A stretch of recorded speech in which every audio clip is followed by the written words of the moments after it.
에스겔 37장 1절부터 28절 말씀 가지고 오늘 나누겠습니다.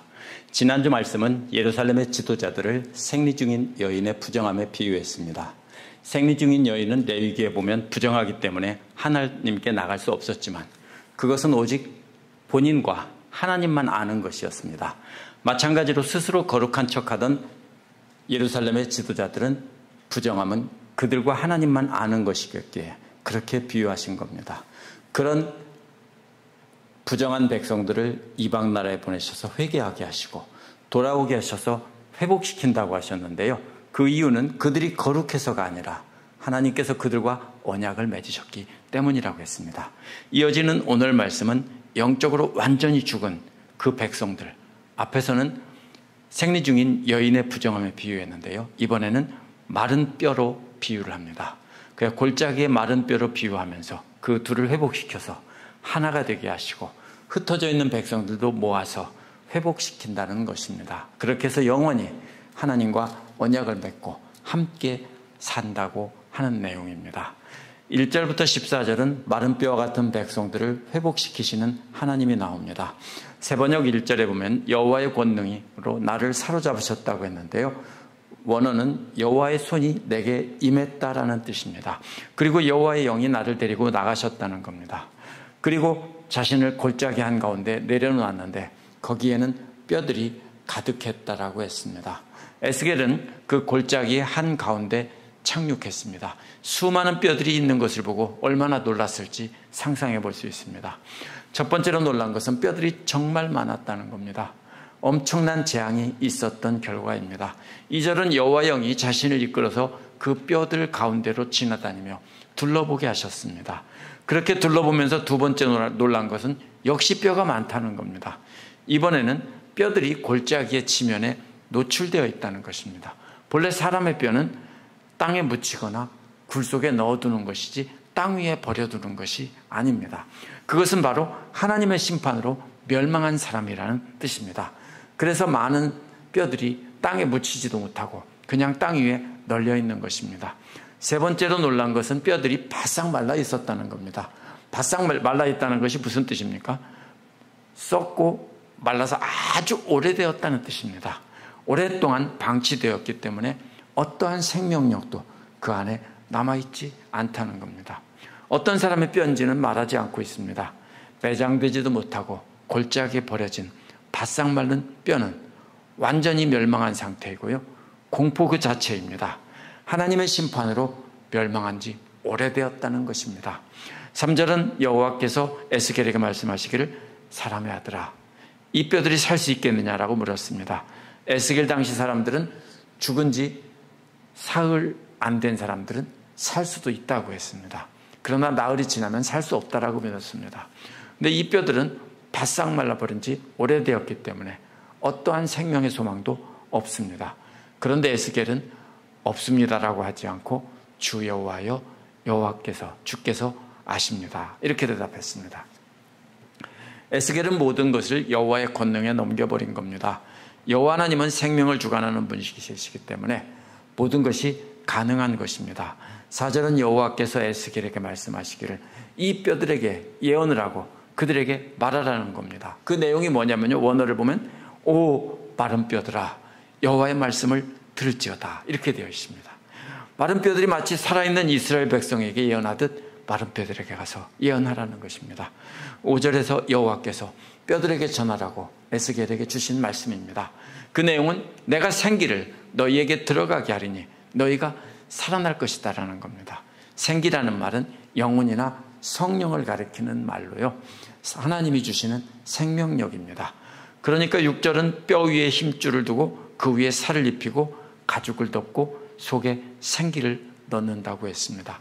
이것은 사람이 죽어서 뼈만 넣는 과정의 정반대입니다. 그래서 이것은 단순히 몸이 회복되는 걸 뜻하는 것이 아니라 영적인 생명이 회복되는 것을 말하는 비유입니다. 실제로 마른 뼈가 살아나서 사람이 되고 군대가 돼서 이렇게 살고 있었다 이런 뜻이 아니고요. 하나님께서 이스라엘 백성이 마치 죽은 골짜기에 오래된 마른 뼈와 같았는데 하나님께서 다시 살리신다는 겁니다. 그래서 영적으로 이스라엘이 마른 뼈와 같은 상태인데 그것을 회복시키시겠다라는 뜻입니다.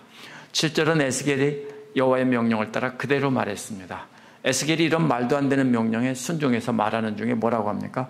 덜그럭거리는 소리가 나고 뼈들이 함께 모여져서 뼈와 뼈가 연결되고 8절에서는 그 뼈에 힘줄이 생기고 살이 오르며 가죽이 덮이는 과정이 순식간에 이루어지는 겁니다.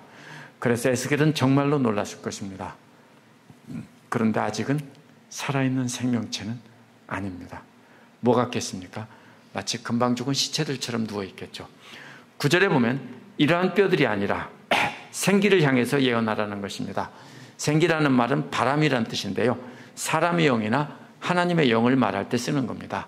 그래서 이 사람의 영이나 바람이나 전부 같은 말로 쓰고요. 성령도 같은 말을 씁니다.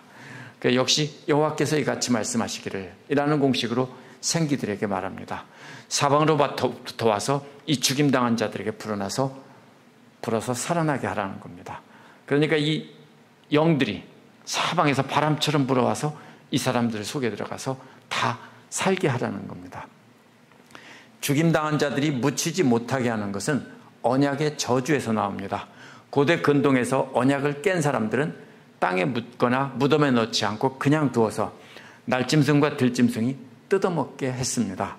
신명기 28장 26절에 나온 대로 시체가 공중의 새와 모든 땅의 짐승들이 밥에 될 것이다 라고 한 말씀대로 된 것입니다. 10절은 그 명령대로 예언했더니 바로 생기가 그들에게 들어가서 살아났는데 극히 큰 군대가 되었다는 것입니다. 저주받은 자들이 살아나는 과정을 몸의 회복과 영의 회복으로 나눈 것입니다. 생명은 하나님께 있다는 것입니다. 그래서 마치 뭐와 같습니까? 하나님께서 흙으로 아담을 빚어놓으시고 마지막에 생기를 불어넣는 것처럼 이렇게 뼈들을 살을 붙게 하시고 힘줄이 생기게 하고 가죽이 덮이게 한 후에 마지막으로 생기를 불어넣어서 살아나게 했다는 겁니다.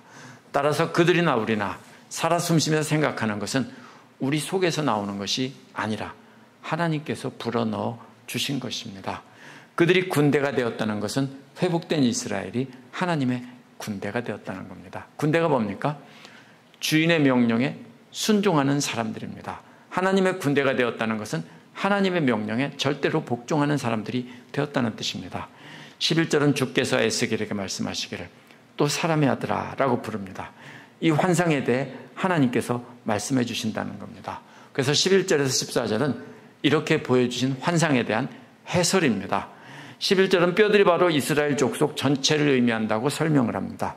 전체 이스라엘 족속이 하나님의 저주를 받아서 마른 뼈와 같이 되었다는 것을 비유적으로 보여주신 겁니다. 이스라엘이 느부갓네살에게 완전히 망하자 그들은 뭐라고 했냐면 우리들의 뼈는 말랐고 우리들의 소망은 없어졌으니 우리는 다 멸절되었다라고 한탄했습니다. 북왕국 이스라엘이 아시리아에게 망했더니 남왕국 유다도 바빌론에게 망했기 때문에 그렇게 한탄한 것입니다. 12절은 그러므로 라는 말로 시작하는데요. 이렇게 남은 이스라엘 백성들이 스스로 마른 뼈 같아서 소망이 없다고 말하며 한탄하고 있으므로 라는 뜻입니다. 왜 마른 뼈라고 했습니까? 그들 스스로 우리를 마른 뼈 같다라고 망했다, 죽었다 이렇게 말하는 겁니다. 그들에게 예언하기를 여호와께서 이같이 말씀하시기를 보라 내가 너희 무덤을 열고 그 무덤에서 나오게 한즉 내 백성아 너희는 내가 여호와인 줄 알 것이다 라고 말하라고 했습니다. 12절 끝부분에서도 내 백성아라고 부릅니다. 13절 끝부분에서도 역시 내 백성아라고 부르시는 말로 끝납니다. 그래서 12절 13절은 내 백성이라는 말이 앞뒤에서 감싸고 있습니다. 그 안쪽에는 내가 너희를 거기서 나오게 하고 라는 말과 13절 뒷부분에 내가 무덤을 열고 거기서 너희를 나오게 하겠다는 말이 양쪽에서 감싸고 있습니다. 그래서 그 중심이 뭐냐면요. 너희는 나를 여호와인 줄 알리라 이렇게 되어 있습니다. 내 백성아가 앞뒤에 있고요. 또 바깥쪽에서는 거기서 나오게 한다는 말이 있고 중심에는 너희가 나를 여호와인 줄 알리라. 그래서 이 중심은 뭡니까? 여호와인 줄 안다는 것입니다. 14절은 하나님의 영을 너희 가운데 두신다는 겁니다. 그래서 너희가 살아나게 하신 겁니다. 그렇다면 마른 뼈들이 회복된 뒤에 살아나게 하신 것은 여호와의 영이 그들 가운데 있기 때문입니다. 여호와의 영인 성령이 함께 하시지 않으면 우리는 다 마른 뼈와 같은 존재라는 것입니다. 여호와께서 그들을 그들의 땅에 두신다고 했습니다. 그러면 여호와를 알게 된다는 겁니다. 하나님께서 말씀하시고 이 모든 것을 다 행하시며 여호와의 말씀이니 반드시 그대로 이루어진다라고 전하고 있습니다. 15절에서 20절은 하나 되게 하시는 하나님이 나옵니다. 15절은 여호와의 말씀이 또 내게 임하셨다라는 말로 시작하는데요. 16절은 또 사람의 아들아라고 하면서 새로운 계시를 받았다는 겁니다. 그 말씀은 한 나무를 가져다가 유다와 그를 따르는 이스라엘 자손이라고 쓰고, 다른 막대기를 가져다가 요셉 곧 에브라임과 그를 따르는 이스라엘의 모든 족속이라고 쓰라고 했습니다. 잘 보세요. 유다는 유다 지파 하나가 대부분이기 때문에 유다라고 하고 그 다음에 이스라엘 족속이라고 한 겁니다. 그런데 에브라임은 10지파가 따르고 있었기 때문에 이스라엘 모든 족속이라고 한 것입니다. 그래서 그렇게 바로 유다와 에브라임이라는 이름을 기록한 두 나무를 17절은 하나가 되게 하라는 겁니다. 에스겔의 손에서 하나가 되게 하라는 겁니다. 18절은 그 행동이 무슨 뜻인지 이해를 하지 못해서 묻습니다. 이 막대기라고 해서 번역한 말이요, 이것이 두 가지로 해석할 수 있습니다. 나무라는 말은 그 왕이 들고 있는 막대기는 통치자의 통치지팡이라고 보는 것입니다. 그렇게 되면 어떤 문제가 되냐면요, 통치자의 통치지팡이를 하나로 붙잡아서 하나로 만든다는 건 뭡니까? 왕이 하나가 된다는 뜻이니까 그건 너무나 분명합니다. 그러면 그것을 이해 못한다고 할 리가 없습니다. 그렇기 때문에 이것은요, 지팡이, 통치자의 지팡이가 아닙니다. 이것은 바로 무슨 뜻이냐면요, 이 막대기에 남왕국 유다를 가리키는 말 쓰고 또 북왕국 이스라엘을 가리키는 말을 쓴 다음에 하나가 되게 막대기를 두 개로 잡았다면 모를 리가 없습니다. 아, 두 나라의 통치자를 하나로 합친다는 뜻이구나. 왜냐하면 두 나라가 갈라져 있었고 망했기 때문입니다. 그렇기 때문에 이것은 그게 아니라 바로 이런 것입니다. 이 막대기가 아니라 나무입니다. 나무에다가 고대 사람들은 왁스로 입히고요, 거기다가 글씨를 썼습니다. 그리고 사람들에게 보여주고 또 지울 때는 문지르면 왁스이기 때문에 다시 지워지고 또 쓸 수 있습니다. 칠판처럼. 그러면 이 나무판에다가 그렇게 썼는데요, 아람어로 번역된, 히브리어를 아람어로 번역된 구약 성경인 탈굼은 그 뭐라고 했냐면 나무로 된 서판이라고 번역했습니다.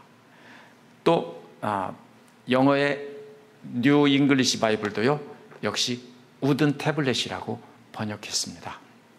그래서 이것은 두 나무판에다가 북왕국 이스라엘을 상징하는 이름을 쓰고 남왕국 유다를 상징하는 이름을 쓴 다음에 두 개를 하나로 합치는 장면입니다. 그래서 가죽끈으로 묶고 있는 겁니다. 그래서 한쪽 판에 유다라고 쓰는 것은 유다 지파가 남왕국의 지배적인 지파였기 때문입니다. 그런데 북왕국을 요셉이라고 쓰는 것은 아주 드뭅니다. 요셉이 누굽니까? 에브라임과 므낫세의 아버지입니다. 그래서 그 중에서 에브라임 지파가 주된 지파였기 때문에 뭐라고 하냐면 여기서 요셉 곧 에브라임이라고 쓰라고 한 것입니다.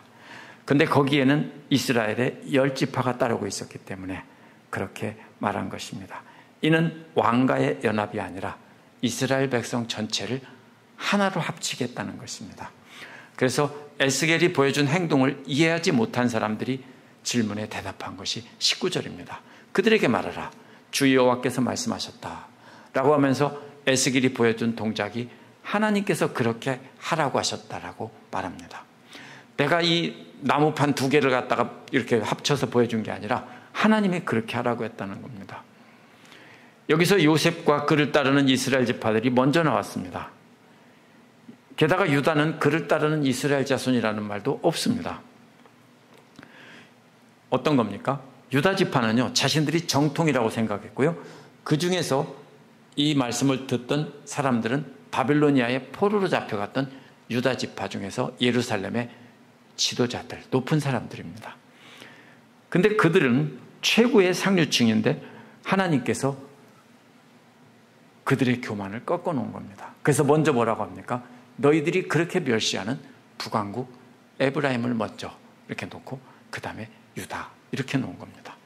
이제 북왕국과 남왕국은 따로 존재하지 않았습니다. 여호와 하나님의 손에서 하나가 되었기 때문입니다. 그래서 20절에서 글 쓴 막대기들은, 나무들은 무리의 눈앞에서 손에 잡으라고 했습니다. 두 개를 하나로 합쳐서 잡은 것입니다. 그래서 모든 이스라엘을 상징적으로 보여준 겁니다. 막대기에 만약에 글씨를 썼다면 거기에 글씨가 있다는 것을 알아볼 만큼 쓰려면 얼마나 커야 되겠습니까? 왜냐하면 이것이 바짝 앞에서 있는 게 아니고 무리들이 앞에 앉아 있고 그 앞에서 보여주는데, 이게 만약에 막대기에 썼다면 읽을 수가 없습니다. 글자를. 그렇죠? 그러므로 커다란 나무 서판에 글씨를 크게 써서 이렇게 보여준 것이고요. 그것을 하나로 잡은 것입니다. 세 번째로 21절에서 24절 앞부분에는 흩어진 백성을 모으셔서 약속의 땅으로 옮기시는 장면입니다. 20절에서 에스겔이 유다의 막대기와 이스라엘의 지파들의 막대기를 한 손에 잡았습니다. 그렇게 이 모든 이스라엘이 하나로 된 뒤 그들에게 이르시기를 주 여호와께서 말씀하신다라고 하셨습니다. 먼저 여호와께서 이스라엘 자손들을 잡혀간 나라로부터 데리고 온다는 겁니다. 이제 에브라임과 유다는 이름이 사라지고요, 모든 이스라엘 자손이라고 되어 있습니다. 왜냐하면 주 여호와의 손으로 하나가 되었기 때문입니다. 그래서 여기서 보면요, 데리고 나온다라는 말은요 16절에서 두 번이나 나오고요, 19절에서 가져다 놓는다 또는 취한다 이런 뜻입니다. 가져온다, 갖는다는 겁니다. 에스겔이 나무토막 두 개를, 나무판 두 개를 한 손에 든 것처럼 여호와께서 이스라엘의 두 지파들, 모든 자손들을 한 손에 집어들어서 하나가 되게 했다는 겁니다.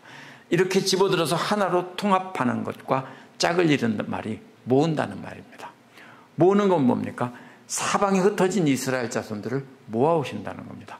두 개의 문제가 있었던 겁니다. 그러니까 하나는 뭡니까? 남왕국과 북왕국으로 갈라져 있던 거고, 하나는 그들이 다 망해서 흩어진 겁니다. 그러니까 먼저 뭐부터 했습니까? 남왕국과 북왕국을 하나로 합치는 일을 하셨고, 그 다음에는 흩어져 있는 백성들을 모아오시는 겁니다. 이렇게 하나로 통합하신 여호와께서 사방에서 모아오는데 어디로 모읍니까? 세번역은 그들의 땅이라고 했습니다. 그런데 원어는 그들의 흙입니다. 야곱에게 주셨던 고향 땅의 흙으로 돌아오게 하시는 겁니다. 개역은 고토에서 거할 때라고 했습니다. 고토가 뭐냐면요, 고향의 흙 이런 뜻이죠. 그런데 개역은 원어 그대로 고향의 흙이라는 뜻을 한자어로 쓴 겁니다. 그런데 개역 개정은 고토가 너무 어렵다, 그래서 고국이라고 바꿨습니다. 문제가 뭡니까? 그러면 원어에서는 고향의 흙이라는 말을 했는데 이것을 그냥 고국으로 바꿔버려서 그 흙냄새, 흙 색깔 이런 것들을 다 지워버렸습니다. 그 사람들은 들었을 때 무슨 생각을 했을까요? 바벨로니아의 그 물이 많고 울창한 푸른 녹색의 그런 땅이 아니라 메마른 사막 같은 곳에 조금씩 풀이 나 있는 그런 고국 땅을 생각했을 것입니다. 그 그림과 색깔과 냄새를 다 지워버렸습니다. 원래는 흙입니다. 그 고향의 흙. 사방에 흩어진 사람을 모아서 다시 고향의 흙을 받고 냄새 맡을 수 있게 한다는 것입니다. 22절에 그들의 흙이, 22절에서는 영토를 나타내는 땅으로 바뀝니다. 흙에서 땅으로 일부러 다른 말을 썼는데 이걸 번역하다 보니까 둘 다 비슷한 말이 되어버렸습니다. 이제 그 영토, 그 땅에서 이스라엘 산들에서 한 나라를 만드십니다. 이제 과거처럼 분열된 두 나라가 아니라 하나님의 손으로 합쳐서 하나로 만든 나라이기 때문에 만드신다는 표현을 썼습니다. 그래서 한 왕이 다스리게 하시며 다시는 두 민족이 되지 않고 두 왕국으로 갈라지지 않는다는 겁니다. 하나님이 완전히 합쳐서 하나로 만들었기 때문입니다.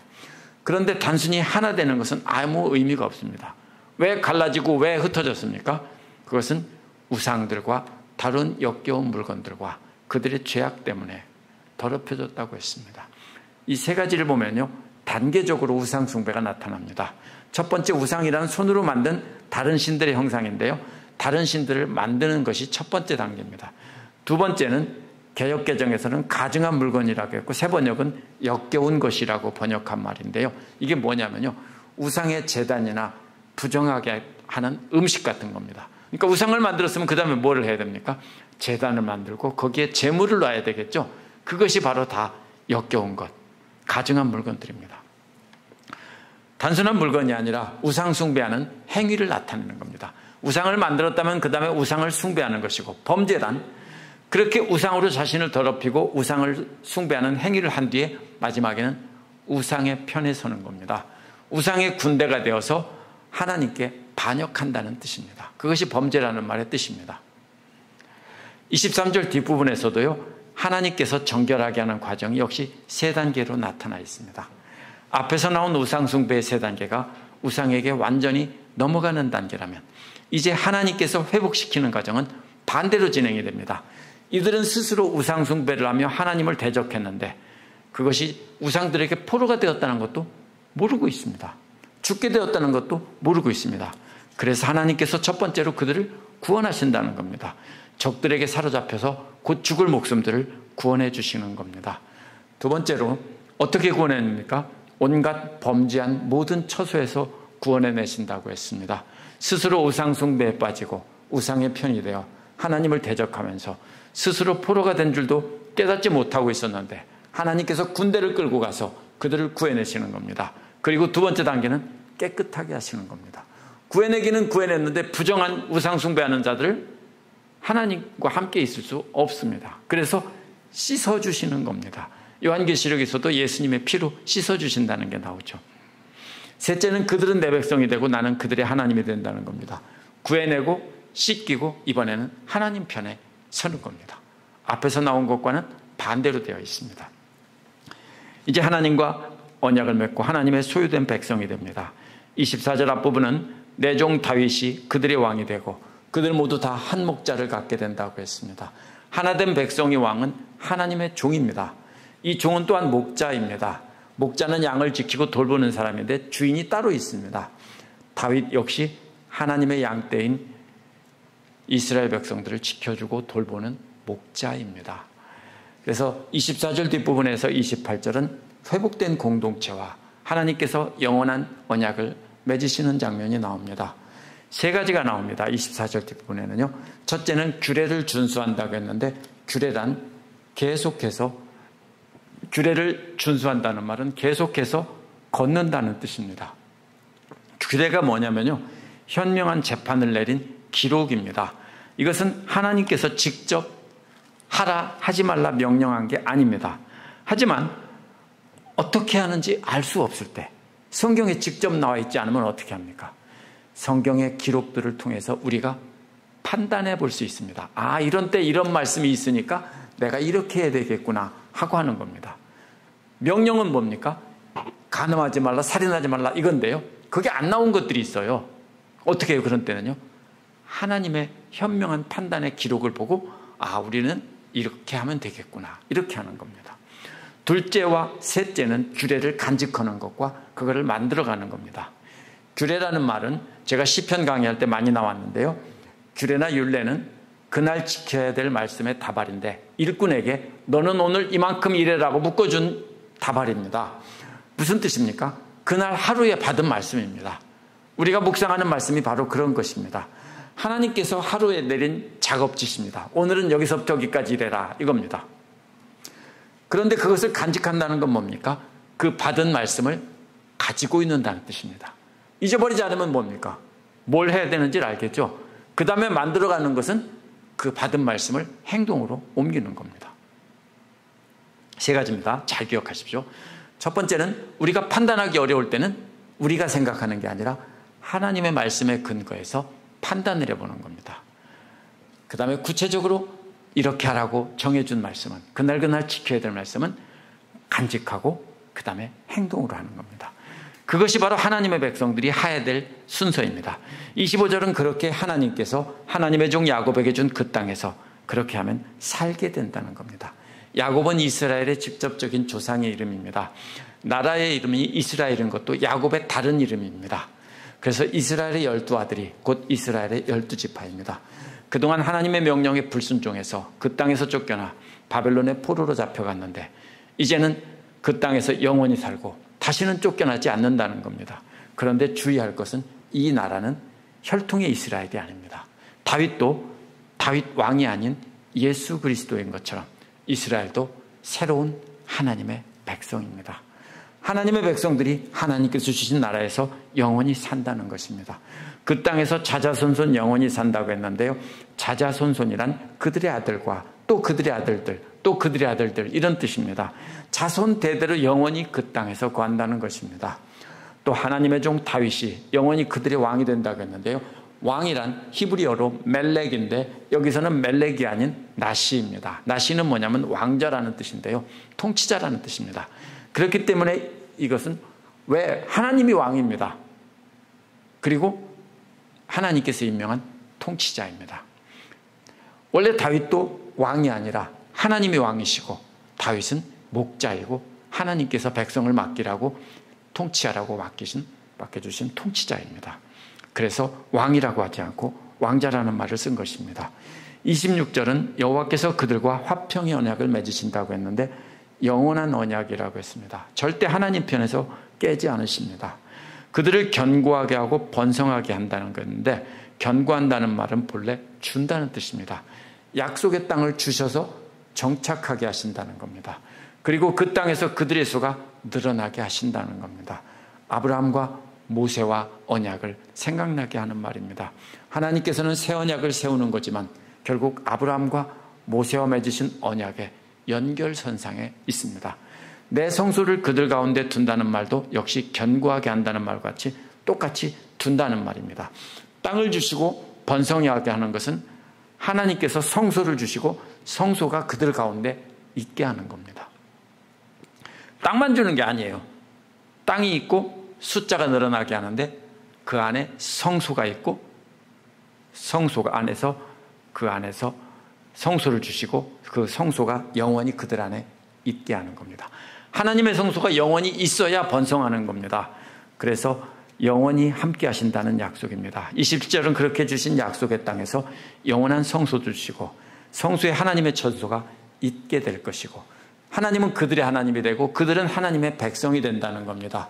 28절은 열국이 알게 된다는 말로 시작합니다. 무엇을 알게 되는 겁니까? 여호와께서 이스라엘을 거룩하게 하시는 분이라는 것을 알게 된다는 겁니다. 언제요? 하나님의 성소가 그들 가운데 영원히 있는 것을 보고 안다는 겁니다. 근데 자격이 있습니까? 전혀 자격이 없는 더러운 인간들이고요. 다 멸망했습니다. 에스겔에서 계속 나온 것이 완전히 멸망하는 장면입니다. 그런데 이제 그들과 함께 하나님께서 회복시켜 주시고 씻겨 주시고 영원히 함께 하신다는 겁니다.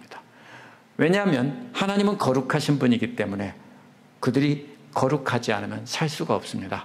이제 새로운 하나님의 백성들은 영원히 거룩하기 때문에 하나님께서 영원히 거하시고 그렇기 때문에 하나님의 영원한 처소가 있는 이 성소는 예루살렘의 성전일 수 없습니다. 그 백성도 혈통의 이스라엘일 수 없습니다. 현재 팔레스타인을 차지하고 있는 정치적인 집단일 수 없습니다. 그들은 부정에서 쫓겨났습니다. 그리고 그들 중에서 거룩한 자, 남은 자들을 물론 하나님께서 회복시키시는데 그들을 통해서 바로 뭐가 됐습니까? 하나님의 교회가 된 것입니다. 왜요? 그래서 예수님이 이 땅에 오셔서 이스라엘의 사람들을 통해서 먼저 구원받게 하시고 그 다음에 이방인들을 구원하셔서 하나님의 백성들을 만든 겁니다. 그래서 하나로 합하고 흩어져 있던 모든 나라의 백성들을 모으셨다라고 한 겁니다. 우리도 역시 마른 뼈와 같은 존재입니다. 하나님께서 불쌍히 여기셔서 예수 그리스도를 통해서 그분의 죽으심과 부활하심을 통해서 살아나게 하시고 성령을 주셔서 하나님의 백성이 된 겁니다. 마른 뼈가 살아나고 거기에 영이 들어가서 살아난 것은 우리가 바로 살아나고 우리에게 성령을 주신 것과 똑같습니다. 우리가 한 것은 아무것도 없습니다. 하나님의 사랑으로 인해서 우리는 하나님의 백성이 되고 우리는 우리 하나님이라고 부르게 된 겁니다. 그 일에 감사하며 살아야 됩니다. 근데 오늘 말씀에서 또 하나의 그림이 나옵니다. 마른 뼈 말고요. 2개의 서판을 나무를 글씨를 써서 유다와 이스라엘을 한 손에 잡으시고 하나로 만드시는 장면이 나옵니다. 오늘날 교단이 몇 개쯤 될까요? 엄청나게 많습니다. 한국의 장로교회만 해도 수백 개라고 합니다. 교단이. 정말로 많습니다. 침례교도 있고 감리교도 있고 순복음교회도 있고 천주교도 있고 다 있습니다. 이집트에 가면 콥틱교회도 있고요. 저 동방정교회도 있습니다. 너는 2단이다 나는 3단이다 그럴 필요 없습니다. 뭡니까? 역시 하나님께서는 우리 모두를 하나로 잡고 하나로 만드십니다. 그렇게 해서 하나님께서 회복시키시는데 자기가 최고고 우두머리고 이스라엘 중에 이스라엘이라고 생각하던 유다를 먼저 두시지 않고 그들이 멸시하던 북왕국 이스라엘을 먼저 이렇게 세우신 것을 보면 오늘날도 어떤 교단도 자기들이 숫자가 많다고 자기들이 크다고 우월하다 할 수 없습니다. 우리 모두 그리스도 안에서 하나입니다. 우리 모두 다 하나님의 손에 붙잡힌 바 돼서 하나님의 손 안에서 하나가 된 존재입니다. 그래서 그분께서 우리를 죄악으로부터 지켜주시고 보살펴 주시며 건전해 주시고 또 우리를 그리스도의 피로 씻겨주신 분입니다. 그래서 하나님과 영원한 언약을 맺게 하시고 우리는 그분 안에서 영원히 사는 것은 우리의 공로가 절대로 아닙니다. 오늘 또 하나 꼭 기억해야 될 게 있습니다. 마른 뼈와 같은 우리가 하나님의 은혜와 자비를 입어서 하나님과 영원한 사는 존재가 되었다면 해야 될 게 3가지라고 했습니다. 첫 번째 뭡니까? 우리가 모든 판단을 하나님의 말씀에 근거해서 판단해라. 그 다음에 그날 주신 말씀을 잊지 말고 간직하고 그 말씀을 행동으로 옮겨라. 이 3가지를 하면 하나님께서 영원히 함께 하신다는 것이 오늘 말씀입니다. 그것이 바로 마른 뼈를 하나님의 군대로 만들어주신 하나님의 은혜에 감사와 찬양을 드리는 길입니다. 기도하겠습니다.